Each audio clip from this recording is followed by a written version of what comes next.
पहला सवाल सुजाता पॉल जी आपसे ही। राजस्थान में 4 साल की बच्ची के साथ दरिंदगी हो रही है और जो कानून के रक्षक हैं वही भक्षक बनते हुए दिखाई दे रहे हैं। कैसे कोई यकीन करेगा कानून के राज पर? जी देखिए, सबसे बड़ी बात यह है कि बेटियों के साथ कहीं पे भी कुछ भी गलत होता है तो उसके लिए हम सबको एक साथ आके खड़े होने की ज़रूरत होती है, और जो कुछ भी हुआ है उसकी जितनी भी निंदा करी जाएगी वो कम होगी, और जो सज़ा है वो सख्त से सख्त सज़ा इस एसआई को मिलनी चाहिए। सबसे बड़ी बात यह है कि इसको सस्पेंड कर दिया गया है और प्रक्रिया जो है उन्हें नौकरी से निकालने की वो बहुत तेज़ी से करी जा रही है, और जल्द ही उन्हें निकालने की प्रक्रिया पूरी कर दी जाएगी। अरेस्ट हो चुका है वो व्यक्ति, और आज गहलोत सरकार ने यह दिखा दिया है कि अगर कोई बेटियों के साथ गलत करेगा तो उसके खिलाफ कार्रवाई, कड़ी से कड़ी कार्रवाई एकदम करी जाएगी। उसमें कोई ढीलम ढाली रवैया नहीं अपनाएगा, और ये जरूरी है कि इस पर राजनीति करने के बजाय ये बताए वो लोग जिन लोगों को इससे कुछ वोटों की उम्मीद हो रही है कि क्या इसमें उनको सजा चाहिए उस व्यक्ति के लिए जिसने इतना घिनौना अपराध किया है, क्या इसमें वो एक साथ आएंगे या इस पर राजनीति करेंगे? लेकिन सुजाता जी इतनी हिम्मत कैसे हो गई पुलिस वालों की कि 4 साल की बच्ची के साथ, हमारे आपके भी घर परिवार में बच्चे होंगे, 4 साल की बच्ची के साथ इस तरह की हैवानियत की हिम्मत कहां से आ गई एक पुलिस सब इंस्पेक्टर के अंदर?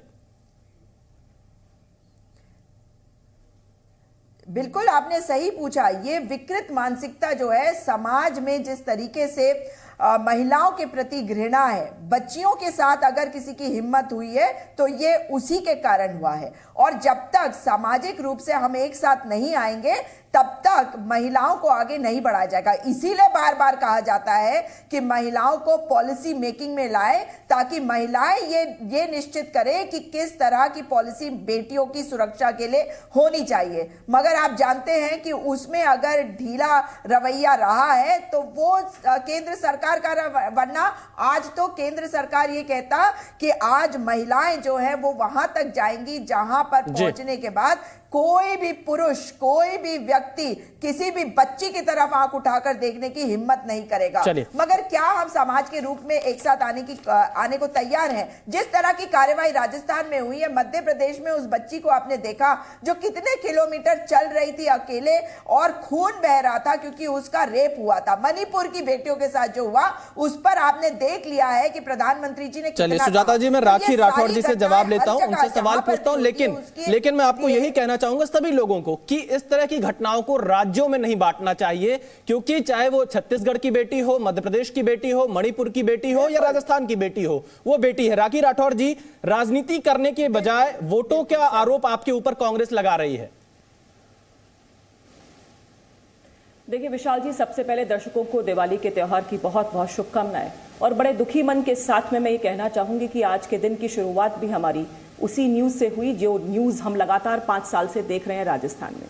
सुजाता जी ने बातें बहुत बड़ी बड़ी की, राजनीति होनी नहीं चाहिए, लेकिन उनके आखिरी के 2-3 जो सेंटेंसेस थे वो साफ दिखाते हैं कि किस तरह से राजनीति के साथ में इस बच्ची का भी जो हश्र हुआ उसको जोड़ना चाहती हैं। देखिए, राजस्थान एक ऐसा प्रदेश है जहां पर हमेशा एक शांतिप्रिय प्रदेश के रूप में पूरे विश्व में अपनी पहचान बनाई, लेकिन पिछले 5 सालों में ना जाने कितनी डिबेट्स में मैं बैठ गई हूं जहां बच्चियों के साथ में बलात्कार होता है, बच्चियों के साथ में दुष्कर्म किया जाता है, और उसके बाद ऐसे ही बैठ करके इसी तरह की चर्चा की जाती है। इसके जड़ तक जाने का प्रयास कभी नहीं हुआ विशाल जी कि राजस्थान में ऐसा क्यों हुआ। आपने अपने टीजर का नाम रखा राम राज्य बच्चियों के लिए। मैं पूछना चाहती हूं, दिवाली भी आने वाली है, हम राम राज्य की परिकल्पना कब करते हैं? हम राम राज्य की परिकल्पना तब करते हैं जब धरती पर, हमारे देश के अंदर, हमारे प्रदेश के अंदर अधर्म बढ़ गया हो, जिस तरह से महिलाओं का सम्मान जो है वो खत्म हो गया, जो युवा है बेरोजगार उनका भविष्य अंधकार में, किसानों की कोई सुध नहीं ले रहा, दलितों के ऊपर लगातार अत्याचार हो रहा है, और जो अंत्योदय की सोच थी उसका अंत हो गया। शासन में बैठे जो शासक हैं उनका अहंकार इतना बढ़ गया है यहाँ राजस्थान के अंदर, वही वजह है जिसकी वजह से लगातार राजस्थान इस तरह से पहुंच रहा है। मैं सुजाता जी से कहना चाहूंगी कि आपके ही कांग्रेस पार्टी की एक विधायक दिव्या मदेरणा ये कहती हैं कि मैं राजस्थान में सेफ नहीं हूं।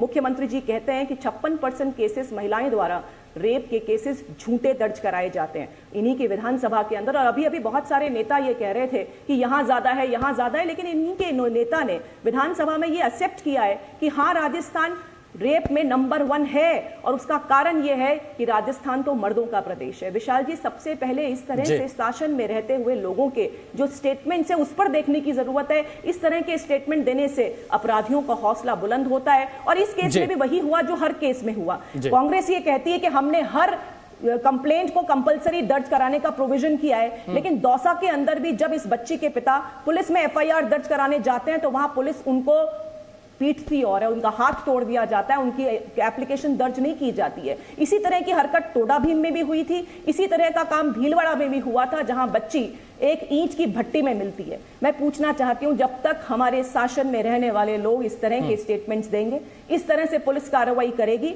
बच्चियां इसी प्रॉब्लम को झेलती रहेगी। सुजाता जी अभी बात कर रही थी महिलाओं को आगे लाने की बात। विशाल जी, एक पॉजिटिव नोट पे आज डिबेट को लेके जाते हैं। मैं पूछना चाहती हूं सुजाता जी से कि 2004 से लेकर 14, इनफैक्ट उससे पहले भी कांग्रेस पार्टी बहुत लंबे समय तक हमारे देश में राज किया।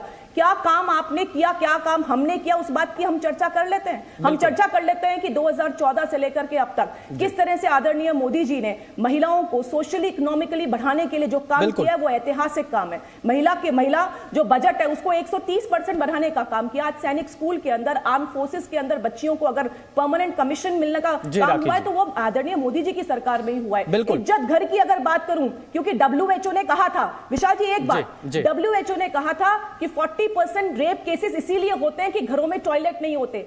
2014 में सबसे पहले आदरणीय मोदी जी ने आकर के लाल किले की प्राचीर से इसी प्रॉब्लम को एड्रेस किया, और आज पूरे देश के अंदर 13 करोड़ से ऊपर इज्जत घर महिलाओं। देखिए राखी जी, आपने जो सवाल उठाया है वो सवाल का जवाब मैं सुजाता पॉल जी से लूंगा कि पुलिस ने एक्शन में देरी क्यों की, लेकिन उससे पहले मैं अनुराग भदौरिया जी के पास चलता हूं। अनुराग भदौरिया समाजवादी पार्टी के प्रवक्ता हमारे साथ जुड़े। अनुराग जी, राजस्थान में जो घटना हुई है, 4 साल की बच्ची के साथ दरिंदगी, दिवाली का मौका है, जश्न का माहौल है देश में, लेकिन सोचिए उस बच्ची के घर में क्या माहौल होगा, किस तरह की दुख के हालात होंगे, आखिरकार कौन जिम्मेदार है इसके लिए? अनुराग भदौरिया।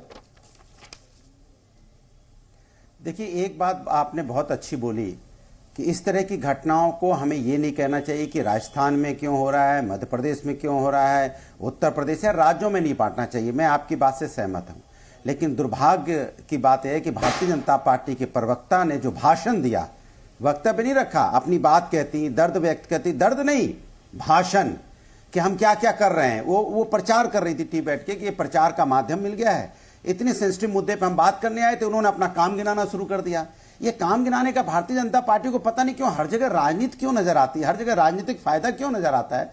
इतना संवेदनशील मामला है, इतना गंभीर मामला है, जिस भी इंस्पेक्टर ने की है पूछा था, उसका जवाब दिया था, मिलनी चाहिए। मुझे सुजाता जी ने पूछा था कि महिलाओं के लिए क्या किया, आप लोगों ने उसका जवाब दिया। राखी जी मैं आपके पास आऊंगा एक एक कर। आप इस तरह से इंटरप्रेट मत कीजिए विशाल जी, मैंने सुजाता जी की बात का जवाब दिया था। अदरवाइज राजस्थान में बेटियों की जो स्थिति है उसको गिनाने के लिए मेरे बिल्कुल राखी जी, आपने सुजाता पॉल जी के सवाल का जवाब दिया था। एक एक अनुराग भदौरिया जी, आप अपनी बात पूरी करिए, मैं फिर राखी जी, सुजाता जी, वीरेंद्र कुमार जी के पास जाऊंगा। जवाब दूंगी आपको। बिल्कुल सुजाता जी, राखी जी, मैं दोबारा आप लोगों के पास आऊंगा। अनुराग जी, आप अपनी बात पूरी। सुजाता जी, मैं आपके पास आऊंगा। सुजाता जी, एक एक कर देखिए, कोई किसी के बीच में नहीं बोल रहा था, एक एक कर। हमारी आदत है, कोई किसी के बीच में नहीं बोला। लोग अनुराग जी अपनी बात पूरी बोलते हैं जब उनके पास तथ्य खत्म हो जाते हैं तो चिल्लाने लगते हैं। तो मैंने बोला कि जिस तरह से आप घटना देखिए क्या हुई है, और इस घटना में हम कह रहे हैं कड़ी से कड़ी सजा उस व्यक्ति को मिलनी चाहिए। और हम ये नहीं कहते हैं कि ऐसी घटनाएं दूसरी जगह होती हैं तो क्यों नहीं इतनी बीजेपी बौखलाती है। अगर ये घटनाओं के ऊपर में आपने कार्रवाई ठोक के शुरू कर दी होती, हम कहते हैं आप ही नजीर बना देते। अंकिता कांड हुआ था, उसमें नजीर बना देते आपके बीजेपी के नेता को लेके, आप नजीर बना देते। एक जिस तरह की महिला पहलवानों के साथ अन्याय हुआ, आप एक नजीर पेश कर देते। आप नजीर पेश कर देते जब हाथरस का कांड हुआ था, आप नजीर पेश कर देते जब उन्नाव का कांड हुआ था, नजीर पेश कर देते जहां पे 100 डायल की महिलाएं जो आज हम सब अपने अनुराग जी, आप भी अब राज्यों में ही बांटते नजर आ रहे हैं। आपके बीच में नहीं बोला, देखिए यार गलत बात है। ऐसे कैसे डिबेट होगी बताइए? अनुराग जी डिबेट नहीं हो सकती, एक एक कर डिबेट नहीं हो सकती। अनुराग जी, एक एक राखी जी डर गए तो क्यों नहीं आप चिल्ला रहे भाई? और अभी फिर से वही बात शुरू। नहीं राखी जी, एक एक कर। अनुराग जी जैसे कैसे डिबेट होगी? आज का क्या विषय कर रहे हैं हम डिस्कस? अनुराग जी एक एक कर राखी जी एक एक कर अनुराग जी देखिए आप भी अनुराग जी आप भी अब राज्यों में बांट रहे हैं तो आप मेरी आवाज डाउन मत कीजिएगा। अनुराग जी हम किसी की आवाज डाउन नहीं करते, आप चिंता मत करिए, हम किसी की आवाज डाउन नहीं करते, आप बिल्कुल चिंता मत करिए। मैं आपसे ये पूछ रहा हूं, मैं अभी से बोल दे रहा हूं, मैं अनुराग जी बोलेंगी तो मैं बोलूंगा। चलिए अब मैं अपनी बात, जब ये बोलेंगी मैं बोलूंगा।